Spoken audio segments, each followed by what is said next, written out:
उन्होंने सिर्फ आँख में धूल झोंकने का काम किया है कि आप जो दिखाना चाहते हैं वो होता नहीं है। बजट में किसी प्रकार का प्रावधान नहीं है। बजट को गोल मोल घुमा के प्रस्तुत किया गया है। आम जनता का इस बजट से कोई लेना देना नहीं है। इसी प्रकार से जो अभी इन्होंने वादे किए हैं, बिजली बिल की बात है, वो तो हमारी पुरानी कांग्रेस सरकार की जो योजना थी उसी को आगे बढ़ाने का काम किया है। तब भाजपा के नेताओं ने कहा था कि बिजली बिल हाफ हम नहीं देंगे, कर दिया उन्होंने जनता के दबाव में, जब जान गए कि जनता नहीं चाहती। शाह सरकार के वित्त मंत्री ओपी चौधरी ने बजट पेश किया और बजट को लेकर उन्होंने कहा कि यह केवल आय व्यय का ब्यौरा नहीं बल्कि राज्य की दशा और दिशा को तय करेगा। आने वाले कई वर्षों को ध्यान में रखते उन्होंने बजट बनाया है। हर सेक्टर में कुछ न कुछ बेहतर करने की कोशिश की है। शिक्षा, स्वास्थ्य से लेकर के सुरक्षा, रोजगार, महिलाएं, युवा, हर वर्ग को उन्होंने और पहला जो उनका आधार स्तंभ है ज्ञान, जिसमें उन्होंने गरीब, किसान, महिलाएं और युवा सबको समाहित किया है और ज्ञान के जरिए सभी लोगों को साधने की कोशिश की है। बजट कैसा है, क्या है, ये तो बजट जब लागू होगा तब पता चलेगा, लेकिन बजट को लेकर प्रतिक्रियाएं काफ़ी अच्छी आ रही हैं। किस तरह को देखते हैं बजट को लेकर के आप? सबसे पहले तो मैं छत्तीसगढ़ के मुख्यमंत्री और वित्त मंत्री ओपी चौधरी जी को धन्यवाद दूंगा। पढ़े लिखे मुख्यमंत्री होने का, पढ़े लिखे वित्त मंत्री होने का आज छत्तीसगढ़ की जनता को लाभ मिलने जा रही है। पूरे छत्तीसगढ़ में अनेकों योजना लागू किए, 10 बिंदुओं पे वो विशेष फोकस किए, जिसमें आईटी हब हमारे भिलाई शहर को बनाने की बात की गई, राजनांदगांव को आईटी हब बनाने की बात की गई, बिलासपुर और रायपुर को स्मार्ट सिटी के रूप में बनाने की बात की गई। कृषि का रकबा बढ़ाना छत्तीसगढ़ की जनता के लिए सबसे बड़ी बात है, बड़ी सौगात है किसानों के लिए कि कृषि का रकबा बढ़ाना, युवाओं के लिए नौकरी का सौगात दे देना, बहुत सारी नौकरी निकाल देना, पर्यटन के क्षेत्रों में छत्तीसगढ़ को आगे बढ़ाना, ऐसे ऐसे कई योजना, केलो योजना, कई योजना लागू करने जा रहे हैं। इसके लिए मैं छत्तीसगढ़ के वित्त मंत्री और मुख्यमंत्री जी को धन्यवाद दूंगा। युवाओं की बात की जाती है, एक बार फिर भाजपा सरकार में युवाओं का जो अलंकरण सम्मान समारोह जो बंद हो चुका था वो चालू है, किस रूप में देखते हैं इसे? ये भाजपा शासन में ही हो सकता है। कांग्रेस तो योजनाएं को बंद करती है, बुरी योजनाओं को चालू कर देती है। जो जनहितैषी ना होती है वो कार्य कांग्रेस द्वारा ही किया जाता है। राज्य में अब हमारे मुख्यमंत्री जी और वित्त मंत्री जी ने बहुत ही अच्छा बजट लाया है। यह बजट जनहितैषी है, निश्चित रूप से आम जनता इससे खुश है।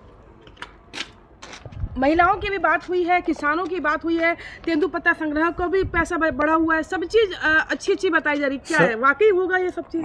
100% होगा। जो बोलते हैं भाजपा वो करती है। बिल्कुल, जो भाजपा जो कहती है वो करती है और मोदी की गारंटी वाला बजट है। तो आप क्या कहना चाहेंगे? सबसे पहली चीज़ तो ये है कि मैं जो हमारी छत्तीसगढ़ की सरकार है, हमारे जो मुख्यमंत्री हैं, हम उनका बहुत बहुत धन्यवाद करते हैं कि उन्होंने बहुत ही अच्छा बजट लेकर आया हुआ है और ख़ासतौर से उन्होंने महिलाओं पे काफ़ी ज़्यादा ध्यान दिया है। उन्होंने उनके किचन तक का सोचा है और इसके लिए मैं उनका बहुत बहुत बहुत धन्यवाद करती हूँ अपनी पूरी महिला मोर्चा की टीम की उससे और अपनी सारी महिलाओं के तरफ से। ठीक है, आप क्या कहना चाहते हैं? आपकी क्या प्रतिक्रिया बजट को लेकर? बजट में आज जो यहाँ पे महिलाओं के बारे में जो सोचा था और सोच करके पूरा किया है, ये भाजपा सरकार ही कर सकती है। और यहाँ स्वयं सहायता, महतारी वंदन योजना के साथ साथ सारी सुविधाएं महिलाओं को किसी भी प्रकार का इसमें उसको कोई भी प्रकार का दिक्कत ना हो, ऐसी सोच हमारे बजट में किए हैं और सबसे ज़्यादा महिलाओं के ऊपर ज़्यादा ध्यान दिए हैं यहाँ पे भाजपा सरकार ने, मुख्यमंत्री ने। और हमारे साथ भाजपा के वरिष्ठ योगेन जी हैं। योगेन जी, बजट को किस रूप में देखते हैं आज का? भारतीय जनता पार्टी का बजट तो गरीब, किसान, मजदूर, महिला इनके ऊपर ही रहती है केंद्रित, और जो भारतीय जनता पार्टी कहती है उसको अपने बजट में लाती है, उसको संवारती है और उसको लागू करती है। तो आज जो छत्तीसगढ़ प्रदेश का बजट पेश हुआ है तो ये हमारा संकल्प पत्र पर ही आधारित है। जैसे हमने कहा था कि राम लला की दर्शन हम करवाएंगे, आज हमारा कार्य चालू है। हमने कहा था कि भिलाई दुर्ग को आईटी हब बनाएंगे, उस पे बजट में है। हमने कहा था कि किसानों का रकबा बढ़ाएंगे, आज हमारे बजट में है। हमने कहा था कि हम वनांचल में रहने वाले तेंदुपत्ता के जो श्रमिक है उनके रोजी को अपन इतना बढ़ाएंगे, वो आज हमारे बजट में है। महतारी वंदन योजना के लिए हमने की थी घोषणा, उसकी राशि हमारे बजट में है। तो भारतीय जनता पार्टी जो कहती है वो करती है। और विष्णुदेव साय जी ने के मार्गदर्शन में छत्तीसगढ़ के विकास को लेके वो सभी काम करेंगे जी। यहाँ छत्तीसगढ़ का जो किसान, मजदूर, युवा, महिला, इनका जीवन स्तर सुधरे। और इसी संदर्भ में हमने कहा था कि बिलासपुर में स्मार्ट सिटी बनाएंगे, उसके लिए भी बजट है। तो ये बजट तो ऐसी है कि अब छत्तीसगढ़ जो आज तक जो विकास नहीं हो पाई थी, इसमें चार चांद लगेगा। छत्तीसगढ़ का हर व्यक्ति का जीवन स्तर सुधरेगा इस बजट से, और महंगाई पर भी अंकुश लगेगा। और सभी, और आज ही कल परसों भी तय हुआ है कि जो उद्योगों में काम करने वाले श्रमिक है, जैसे कि भिलाई स्टील प्लांट है, इसमें जो यहाँ दैनिक वेतनभोगी हैं उनके वेतन में बिल्कुल उसमें बढ़ोतरी हुई है ना। बिल्कुल। तो कुल मिलाकर बजट को लेकर मिली जुली प्रतिक्रियाएं हैं। कांग्रेस ही कहते हैं पुरानी किताब में नया कवर चढ़ा दिया गया है, तो भाजपा अपने संकल्प पत्र और मोदी की गारंटी वाला बजट बताते हैं। तो कुल मिलाकर बजट जो वित्त मंत्री ने पेश किया है वो एक स्मार्ट बजट के रूप में देखा जा रहा है कि इसमें हर वर्ग का ख्याल रखा गया है। और अब ये योजनाएं धरातल पर जब आएंगी, तब इसका जब लोगों को फ़ायदा मिलेगा, तब बजट का असली मायने भी समझ में आएगा। आज का जो बजट है, इसके लिए तो मैं बहुत बहुत धन्यवाद देती हूँ सबसे पहले मोदी जी को, जो कि उन्होंने गारंटी योजना के तहत में जो जो काम बोले थे वो पूरे काम को उन्होंने लाइन बाय लाइन करते जा रहे हैं। और महिलाएं भी इसमें लाभान्वित हैं, युवा वर्ग भी लाभान्वित हैं, जो बेरोजगार है वो भी लाभान्वित हैं। जैसे हाफ बिजली बिल है वो भी आज उसको लिया गया। हाफ बिजली बिल के लिए 19,000 भर्ती, जो पुलिस भर्ती है उसको भी लिया गया। और जो स्व सहायता समूह की बहनें हैं उसको 1 करोड़ बहनों को जोड़ के हम अच्छी योजनाओं को जो उनके तक पहुंचा रहे हैं, उनके में जो हुनर है उनको हम प्रोत्साहन करने के लिए उनको घर घर जाके निकाल के हम उन बहनों को भी काम दे रहे हैं और सिखा भी रहे हैं कि वो आगे बढ़े।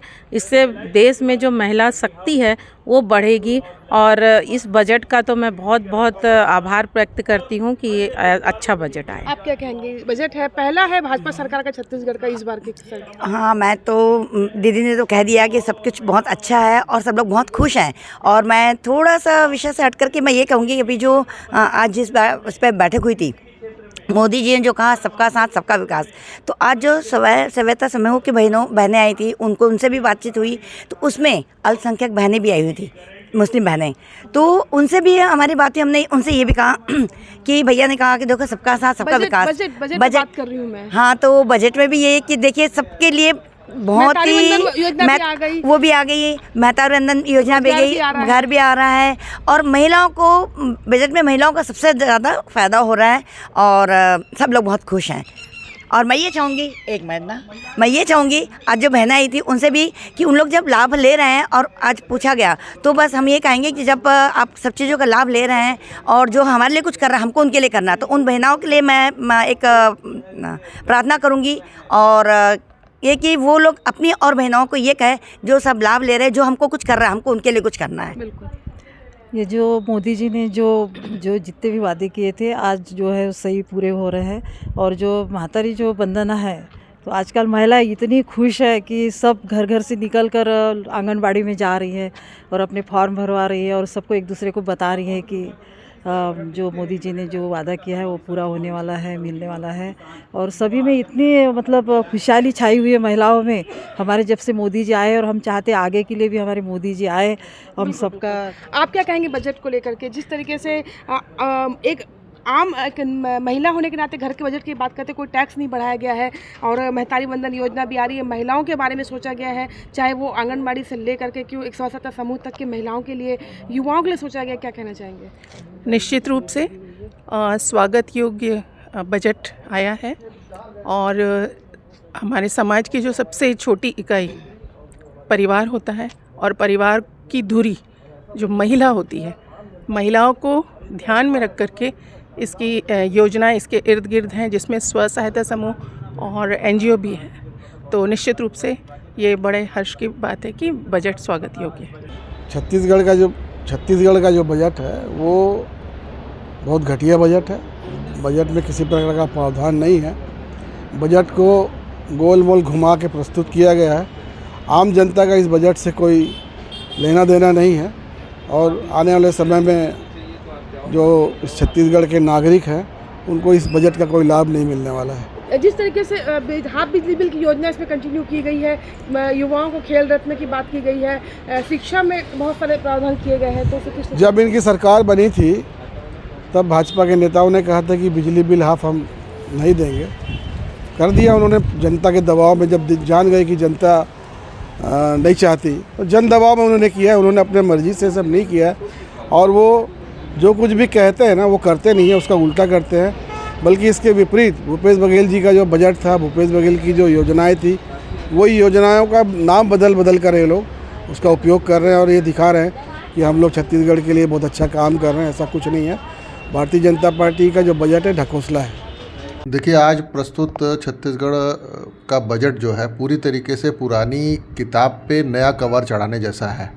और वैसे भी अभी तक के जितने भी, चाहे वो इनके केंद्रीय बजट रहे हों, चाहे 15 साल के भारतीय जनता पार्टी के शासनकाल के बजट रहे हों, उन्होंने सिर्फ आँख में धूल झोंकने का काम किया है कि आप जो दिखाना चाहते हैं वो होता नहीं है। स्मार्ट सिटी की बात हो या औद्योगिक नगरी की बात हो या इनके साथ साथ इन्होंने आईटी जोन बनाने की बात हो, ये पहले भी इन्होंने कहा और पूरे राष्ट्रीय स्तर पे ये बातें कही हैं, पर पूरे हिंदुस्तान में कहीं भी ये चीज़ें दिखी नहीं है। इसी प्रकार से जो अभी इन्होंने वादे किए हैं, बिजली बिल की बात है, वो तो हमारी पुरानी कांग्रेस सरकार की जो योजना थी उसी को आगे बढ़ाने का काम किया है। गांव में महिलाओं के लिए भवन देने की बात की है, तो इन्होंने एक भ्रष्टाचार का और रास्ता खोलने का प्रयास किया है कि गांव में पहले से ही सामुदायिक भवन, हर गांव में लगभग 2-2, 3-3 सामाजिक भवन पहले से हैं। तो ये पैसे की बर्बादी है। इससे बेहतर ये होता कि शिक्षा के क्षेत्र में बड़ा कोई ना कोई ऐसा काम करते जिससे कि यहाँ के जो पलायन होकर बाहर पढ़ने जाते हैं बच्चे, उनको रोका जा सके, उनको यहाँ पे ही वो सुविधाएं मिल सके। साथ ही साथ नक्सल क्षेत्र में जो जवान वहाँ पे डिप्यूटेड है, मैं एक फ़ौजी होने के नाते इस चीज़ को समझ सकता हूँ कि उनके परिवार शहादत के बाद दर भटकते हैं। उसके लिए कोई एक ठोस योजना बनानी चाहिए थी कि जिससे उनको, उनके परिवार के शहादत के बाद परिवार को कहीं दर भटकना ना पड़े। उनकी जो सुविधाएं हैं और उनके जो अधिकार है, उनके जो एक मुश्त पैसे मिलने चाहिए, उस राशि को भी बढ़ाना चाहिए। जैसे कि हिंदुस्तान में आप देख रहे होंगे कि 1 करोड़ रुपए तक का भी शहादत के बाद धन देने का जो प्रावधान जब जगह शुरू हुआ वो शुरू किया जाना चाहिए था। ऐसे बहुत सारे ऐसी चीज़ें हैं, पर कुल मिला के जो इस पूरे बजट का लब्बो लबाब ये है कि ये पुरानी कॉपी के ऊपर नया कवर चढ़ा दिया है और कांग्रेस पार्टी के ही 80% योजनाओं को आगे बढ़ाने का प्रयास है इनका। कोमल धनेसर, IBC 24 भिलाई।